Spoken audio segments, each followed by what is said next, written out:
Hi everyone. இந்தியாவிற்கும் இலங்கைக்கும் அண்மையில் உள்ள கச்சதீவை மீண்டும் இந்தியாவிற்கு மீட்டெடுப்பதற்கான ஏற்பாட்டை தமிழ்நாட்டு அரசு முன்னின்று நடாத்தி வருகின்றது.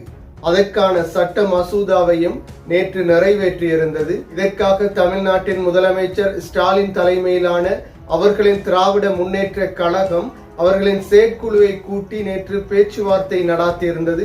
அதிலே தீர்மானமும் நிறைவேற்றியிருந்தது. இதற்கான மிக முக்கியமான விடயம் இந்திய மீனவர்களை இலங்கையில் கைது செய்வதும் அதே போன்று அவர்களுடைய படகுகளை இலங்கை அரசாங்கம் கைப்பற்றுவதும் இதனூடாக தொடர்ச்சியாக இந்திய மீனவர்களுக்கு அநீதி இழைக்கப்படுவதாக தமிழ்நாட்டு அரசாங்கம் ஸ்டாலின் தலைமையிலான திராவிட முன்னேற்ற கழகம் கூறியிருந்தது.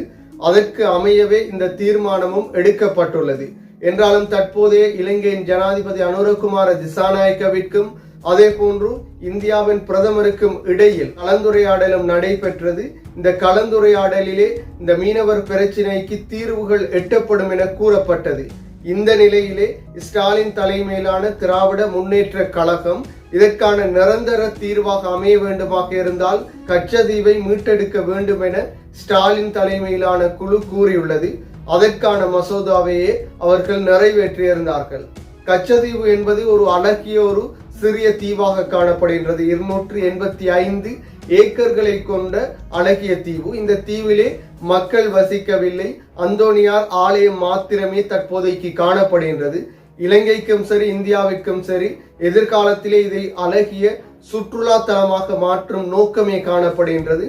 அதற்காகவே இந்தியா இதை கைப்பற்றுவதற்கு முயற்சி செய்கின்றது. 1974ஆம் ஆண்டு வரை கச்சதீவு இந்தியாவின் கட்டுப்பாட்டிலே காணப்பட்டது. என்றாலும் தற்பொழுது 1974ஆம் ஆண்டின் பின்னர் இலங்கையின் கட்டுப்பாட்டிலே கச்சதீவு காணப்படுகின்றது. இதற்கு அமையவே மீண்டும் இந்தியாவிற்கு இதனை வழங்க வேண்டும் என இந்தியா தொடர்ச்சியாக குரல் கொடுத்து வரும் நிலையில் தமிழ்நாட்டு அரசாங்கம் இதற்கான தீர்மானத்தையும் நிறைவேற்றியுள்ளது.